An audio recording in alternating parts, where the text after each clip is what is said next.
شايفين تحت عينيا منور ازاي بطريقه طبيعيه؟ انا استخدمت اللوز باودر دول من براند اسمها اوليف بيوتي. دول لوكال براند عاملين دوب لهدى بيوتي وشي جلام.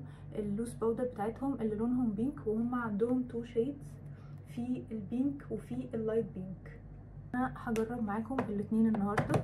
اول واحده هستخدمها هي اللايت بينك لان دي اللي انا بحبها اكتر، وباخد منها.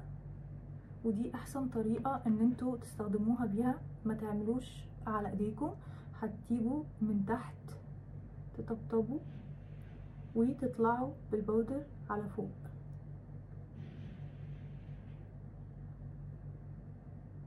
دي احسن طريقة توزعوا بيها اللوز باودر دي.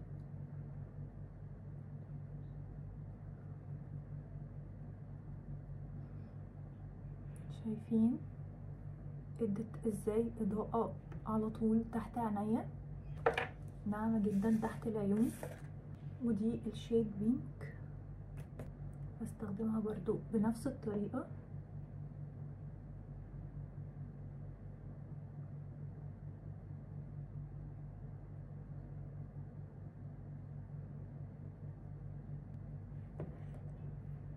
شايفين؟ وده شكل الاتنين تحت العيون.